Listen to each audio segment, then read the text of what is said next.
After 3 years overseas, I came home and found my grandma living as a maid in the $1.05 million house I bought, while my sister and her 3 kids lived there like an owners.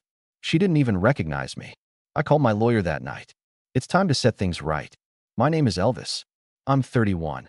A translator who spent the last 3 years bouncing between conference booths and hotel rooms from Berlin to Abu Dhabi. I'm the oldest kid, the quiet fixer, the one who learns everyone's schedules and picks up the slack without being asked. If you need someone to wire money at 2 a.m. across time zones, I'm that guy. My sister, Maya, is the golden one. She's 28, charismatic, always in between opportunities. People lend her cars and couches because she smiles like the bill is tomorrow's problem.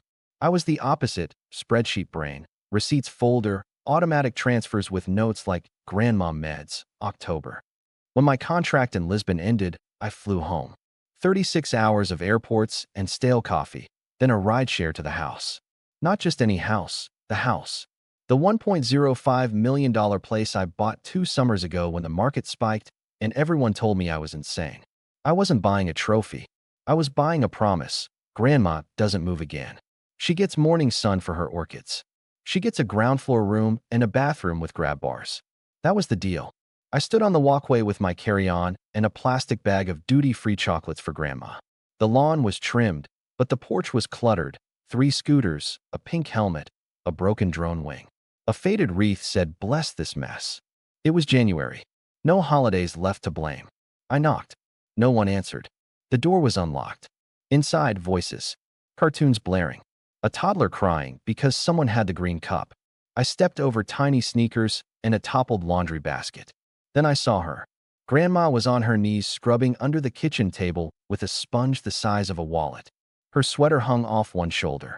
A bucket of gray water sloshed beside her. She didn't look up when I said, quietly, "Hey, Granny." "Careful," she muttered, still wiping. "Kids spilled juice again. Don't step where it's sticky." "It's me," I said. "It's Elvis. I'm home." She kept scrubbing. No flicker of recognition. "Elvis?" she repeated like a name she'd heard on TV. "You a friend of Maya's?" My mouth went dry. "I'm family." She finally glanced up.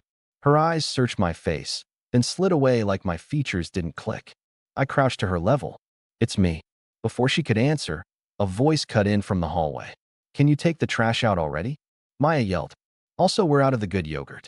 Get the blueberry kind next time." She walked in, ponytail messy, leggings, a baby on her hip. She saw me and stopped. "Oh," she said. "You weren't supposed to come till Friday." "Hi," I said. She shifted the baby. "Well, welcome, I guess. Don't mind the chaos. We didn't know you were popping in." Grandma went back to the floor. The sponge squeaked. The baby reached for my glasses like I was a stranger at a bus stop. That was the first crack. Not the yelling. Not the money. Just my own grandma on the tile, my paid-off floors, acting like staff. And the moment she didn't recognize my face. I put the chocolates on the counter and breathed through my nose. The translator in me, the professional listener, filed everything. Tone. Words. Mess. I swallowed the tirade rising in my throat. "Not yet." "Where's her walker?" I asked. "Garage," Maya said. "It clutters the hall." I nodded once and said nothing. The first trigger landed like a stone in water. The ripples were coming. But not here. Not yet. 3 years ago, the family group chat lit up like a slot machine. Maya was in a pickle. Her lease fell through. Her ex left. Could she stay with Grandma for a while? 2 months max, 3 kids in tow. Just till I find a new place. At the time, Grandma rented a tiny house with steps. She'd fallen twice. I was in Tokyo, 17 hours ahead, translating a patent workshop and calculating risk on the subway. I called every lunch break. "We'll move her," I said. "Ground floor. Near her doctor. I'll handle it." I found the house. Ranch style, wide doorways, big yard. Ridiculous price. Still, I wired the down payment and swallowed the mortgage like a cold pill. Title in my name. Utilities in my name. Insurance in my name. I made a simple rule. Grandma is the priority. Everyone else is a guest. The first month, I got 19 FaceTime calls from Maya. "Can you Zelle for groceries?" "The hot water is weird. Do you mind if I use your Amazon for a few things?" A few things were $600. Crib sheets, blackout curtains, learning toys. I didn't flip out. We were stabilizing. Month 2. Unschooling supplies. Extracurriculars. Grandma likes this fancy probiotic. My phone became a calculator with feelings. I put everything on a spreadsheet named House. Cell F12 still says, Maya's oil change, $89.99. Column H says, LOL. I built a schedule for Grandma's meds, set up pharmacy delivery, hired a cleaner for deep work once a month. But the cleaner texted me after the second visit. Hi. I'm so sorry. The lady said they don't need me anymore because there's house help, and I felt weird. House help? I called Grandma. She laughed. I can still wipe a counter, Elvis. You shouldn't be on the floor, I said. It's not the floor, she said. It's just low. I asked Maya directly. What happened to the cleaner? We don't need strangers in the house every time, she said. Also, the chemicals she used smelled bad. Relax. Grandma's 83, I said. Exactly, Maya said. She needs the exercise. One evening, while interpreting a late panel in Dubai, my phone lit up, 12 missed calls from home. Then a text from my neighbor, Mrs. Patel. Sweetie, is everything okay? The kids were throwing rocks at the side fence again. I told them to stop, but your sister said they're just expressing themselves. I messaged Maya. Please keep the kids out of the garden. Those orchids were from Grandpa's funeral week. She replied, then put a sign. I started noticing the language shift. Your house became the house. The guest room became our room. When I came home for a week that spring, I found a chalkboard by the fridge with a schedule labeled Family Duties. Under Grandma, someone had written, sweep patio, fold laundry, make beds. I erased it and wrote, Grandma rests. Full stop. Maya rolled her eyes. You're so dramatic. Boundaries aren't drama, I said. She shrugged. Well, boundaries are a two-way street. You can't just drop rules from overseas like a landlord. I am the landlord, I said evenly. She smiled without her eyes. Your family. After I left again, the bills crept up. Water spiked. Then electricity. 2 space heaters appeared on the bill in July. I asked why. Kids like it cozy, Maya texted. In August, there was a $379 charge for a trampoline. I wrote, return it. She sent a photo of the kids jumping, hair flying. Too late. They love it. September was the first emergency. Car broke down. Need $1,200 today. I sent $800 and asked for the invoice. She sent a screenshot of Venmo requests to 3 people. Caption, community care. Every time I pushed back, I became the villain in a story where I owned the house and therefore owed the world. A cousin at a barbecue said, heard you're rich now. I laughed. I translate presentations, I said. But the number that mattered wasn't my income. It was $3,487. That was the monthly nut. Mortgage, insurance, taxes, utilities, meds, groceries. I could recite it in my sleep. Grandma started confusing days. Sometimes she'd call me at 3 a.m. my time and ask if I'd seen her blue cardigan. I'd humor her, open the closet via FaceTime, and talk about the weather. She'd settle if I promised pancakes on Sunday. Then last fall, I got a message from the HOA about a complaint. Domestics doing yard work during quiet hours. Domestics? We didn't have staff. We had Grandma. I asked Maya again, directly, who is cleaning? Grandma likes to keep busy, she said. It makes her feel useful. She is useful, I said. Her existence is useful. That's enough. Maya didn't reply. By winter, I was exhausted. I translated 8 straight weeks of technical panels and dreamed in other people's phrases. On my last job before coming home, I caught myself empathizing out loud into the mic. To clarify, he's not saying you can't do it. He's saying you can't do it for free. And the whole room laughed, because the truth sounded simple like that. I booked a flight home. I didn't tell Maya the exact day. I wanted to see the texture of the house without edits. I wanted to see if my fear was a story or a fact.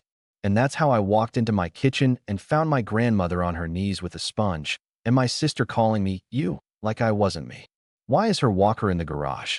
I asked again, steady. Maya shifted the baby to the other hip. Because she uses the counters, she said. We're minimizing clutter. Chill. Where is she sleeping? I asked. In the office. The office doesn't have the hospital bed, I said.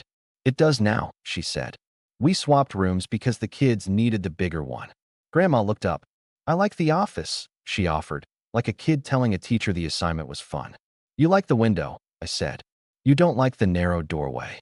Maya snorted. He comes in once a year and wants to rearrange our whole life. Our?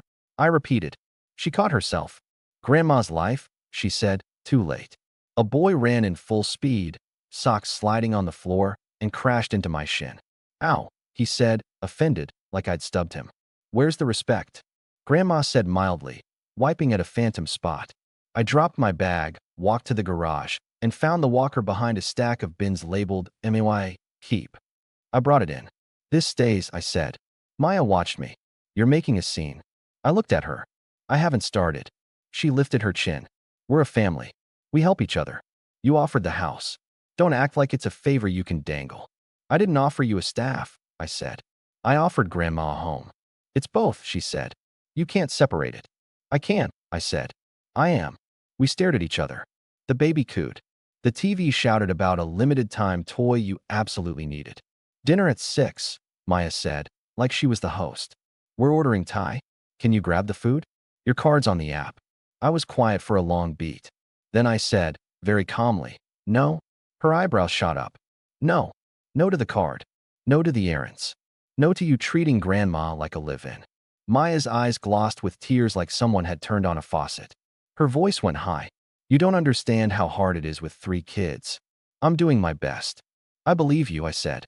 But your best doesn't get to be paid for with her knees. She blinked fast. So what? You're going to evict your own sister? In this economy, this isn't about revenge, I said, the words landing before I could dress them up. This is about closure. Closure, she repeated, like it was a punchline. I'm closing the gap between what I paid for and what's happening, I said. I'm closing the gap between guest and owner. I'm closing the gap where Grandma cleans your mess for rent you don't pay. She laughed once, ugly. Rent? We're family. You said we could stay. 2 months, I said. It's been 19. She opened her mouth, then shut it. The baby began to fuss. One of the boys yelled from the hallway, Mom. He ate the blue Play-Doh. I looked at Grandma. Do you want pancakes tomorrow? I asked, voice soft. Her mouth quirked. With blueberries? She said. Yeah, I said. With blueberries. Maya's phone buzzed. She glanced at it. Look, I can't do this right now, she said. We'll talk after bedtime. I nodded. We'll talk tonight. Fine, she said. Just stop judging me. You've been on vacation. I thought of 12-hour days in headsets and suits that pinched. Right, I said. Vacation. That night, after everyone fell into their screens and then into sleep, I stood in the doorway of the office and listened to Grandma snore softly in a room that wasn't designed for her body. I set the walker by her bed. Then I went to the kitchen table, opened my laptop, and clicked open a folder labeled House, Legal. I didn't write an angry message. I wrote a list. Dates, amounts, promises, photos. I attached the HOA letter about domestics, the water bill spike, the trampoline receipt. I scrolled through texts where 2 months became, till the school year ends, became, the kids need stability, became, the market is crazy. I drafted one email. Subject, immediate steps. I kept the tone the way I speak when 2 CEOs are arguing. Neutral, plain, final. Then I called my lawyer. He answered on the second ring. Elvis, burning the midnight oil. Yeah, I said. It's time to set things right.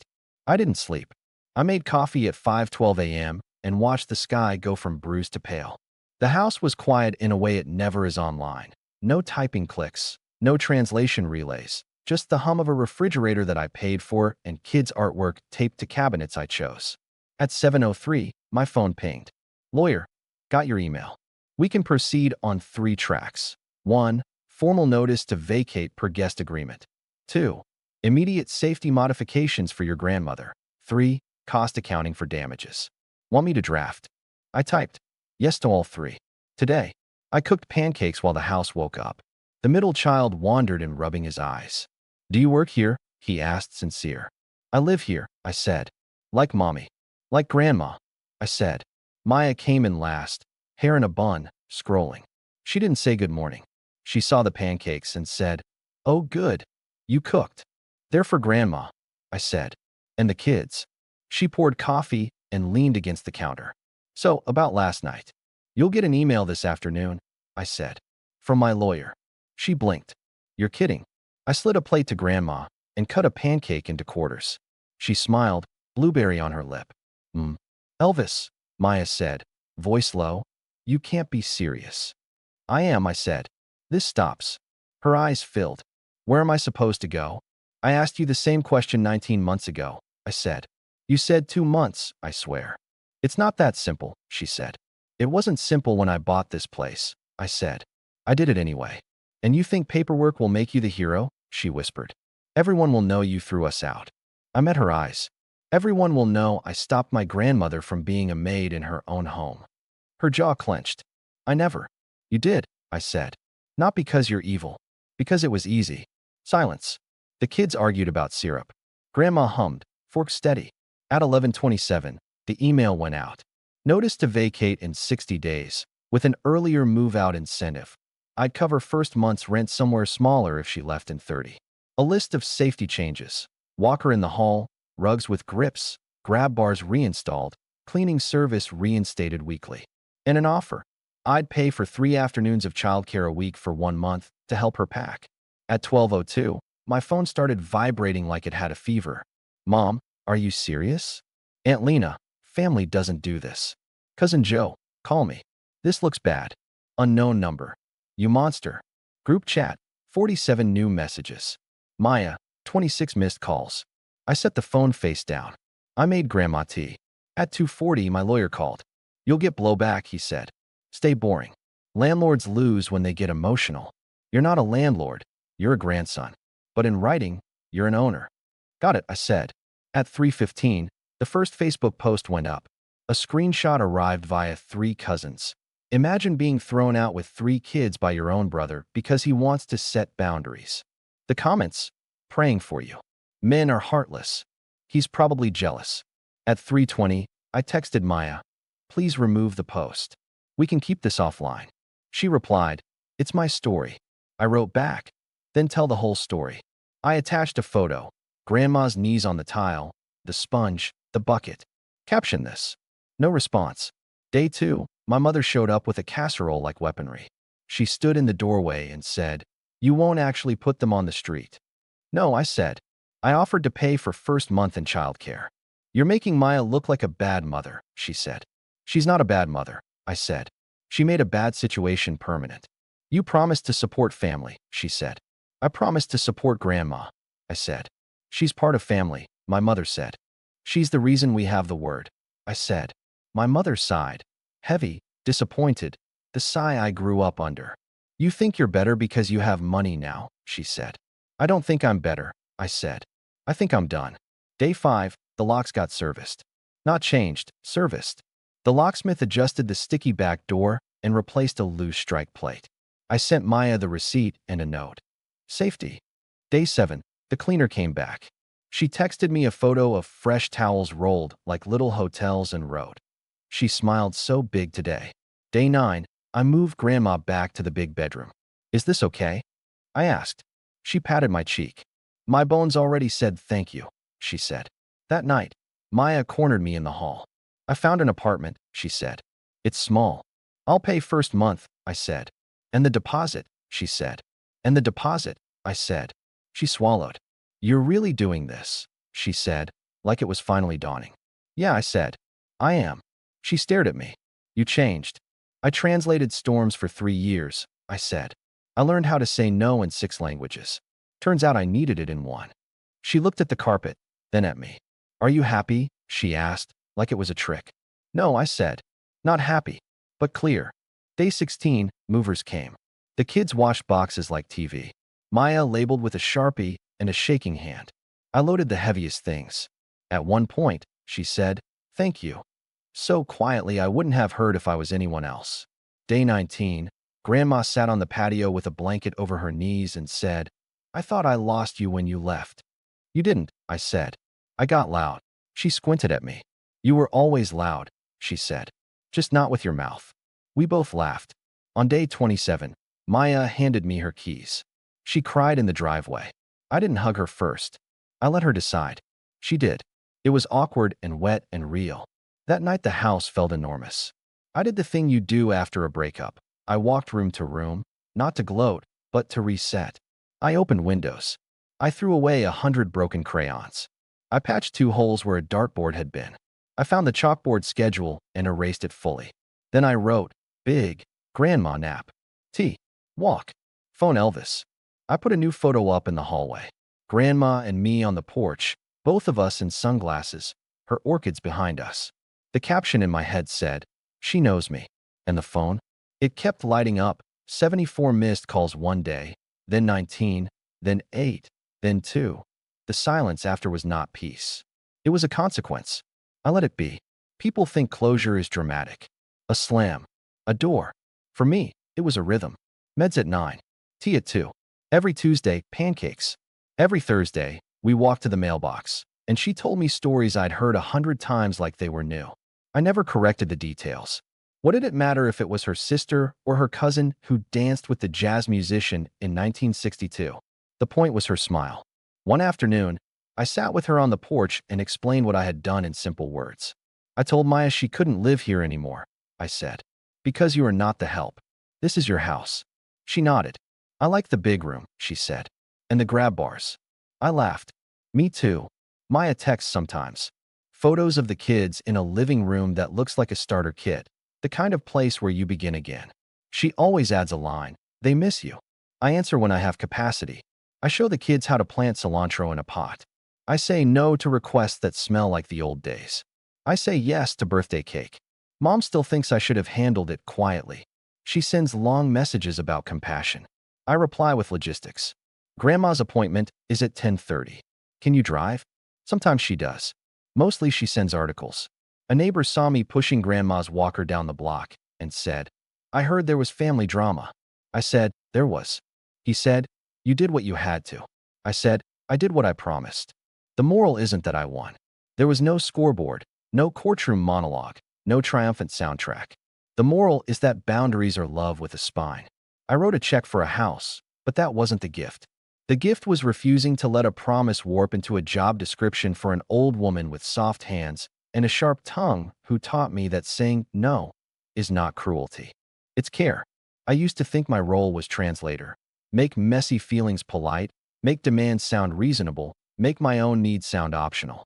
Now I translate for one person only, myself. Here's the sentence that finally landed in my mouth without stuttering. I will not fund my own erasure. I won't bankroll chaos to keep the peace. I won't confuse silence with loyalty. I won't pretend that love means unlimited access to my wallet, my time, or my home. I will help, but not at the price of harm. I meant it then as a line in an argument. I mean it now as a way of living. Grandma recognizes me every morning. That's my closure. Not perfect, not cinematic. Just a warm kitchen, a steady walker, pancakes on Tuesdays, and a door that opens to the person I actually am. And that's enough.